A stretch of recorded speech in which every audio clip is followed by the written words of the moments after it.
మోడీ గారు వచ్చినప్పుడల్లా వంగి వంగి దండాలు పెడతారు. ఢిల్లీ వరకు వెళ్లి వంగి వంగి దండాలు పెడతారు, సాష్టాంగ పడతారు. ఢిల్లీ వరకు వెళ్లి ఎన్ని పొత్తులు పెట్టుకుంటారు. అసలు వీళ్ళందరికీ పొత్తులు ఉన్నాయా లేదా మీ అందరికీ అర్థమవుతుందా లేదా రాష్ట్ర ప్రజలు ఆలోచన చేయాలి. అసలు మొత్తం అందరూ చంద్రబాబు గారైనా జగన్మోహన్ రెడ్డి గారైనా మనకు కంటికి కనిపించినా కనిపించకపోయినా బీజేపీ పార్టీతో వీళ్లకు పొత్తులు ఉన్నాయి అన్న మాట వాస్తవం. ఇది బహిరంగ సత్యం. ఎందుకంటే ప్రతి విషయంలోనూ మోడీకి అండగా నిలబడ్డారు.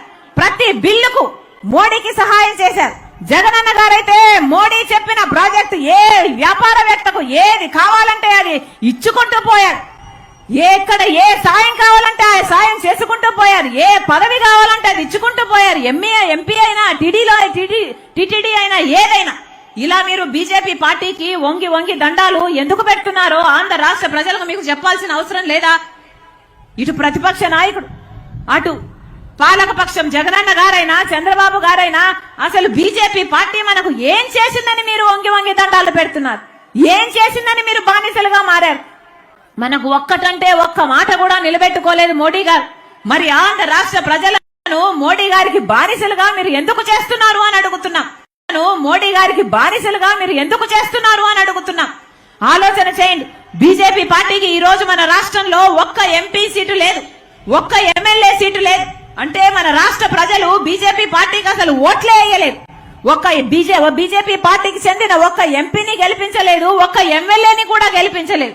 అయినా కూడా ఈ రోజు బీజేపీ పార్టీయే మన రాష్ట్రంలో రాజ్యం ఏలుతుంది. ఎంత విడ్డూరం ఇది, ఎంత ఆశ్చర్యం ఇది. ఎందుకంటే ఒక పక్క పాలకపక్షం, ఒక పక్క ప్రతిపక్షం, రెండు బీజేపీ పార్టీయే కావాలనుకుంటున్నారు. రెండు బీజేపీ పార్టీకే ఊడిగలు చేస్తున్నాయి. రెండు బీజేపీ పార్టీ చుట్టూ తిరుగుతున్నాయి. ఎలా ఉంది ఇది? ఒక ట్రయాంగిల్ లవ్ స్టోరీ లాగా ఉంది. ఇద్దరికి బీజేపీ పార్టీయే కావాలట. ఇక బీజేపీ పార్టీ ఏమో ఒక చేత్తో చంద్రబాబు గారిని, ఒక చేత్తో జగన్మోహన్ రెడ్డి గారిని పట్టుకుని డ్యూయెట్లు డాన్సులు ఆడుతున్నారు. ఇది కాదా జరుగుతున్నది మన రాష్ట్రంలో? ఆలోచన చేయండి. ఎంత విచిత్రం, ఎంత ఆశ్చర్యం. అసలు 10 సంవత్సరాలు అయిపోయిందే, మనకు ఒక్క వాగ్దానం నెరవేరలేదు.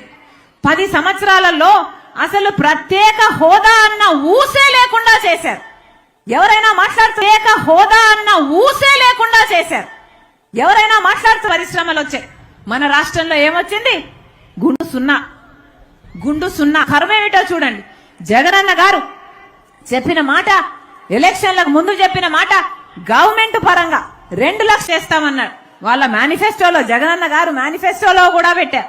ఇంకొక 4,000 కోట్లతో పంట నష్టపోతే పంట నష్ట పరిహారం కింద రైతులకు ఇస్తాము. 4,000 కోట్లతో ప్రతి సంవత్సరము ఒక నిధి పెడతాము అన్నారు. ఉందా? ఇప్పుడు మద్దతు ధర ఉందా అన్నా? ఏమైంది? ఆ 3,000 కోట్ల స్థిరీకరణ నిధి ఏమైంది? ఆ 4,000 కోట్లతో పంట నష్టపోతే పంట నష్ట పరిహార నిధి ఏమైంది?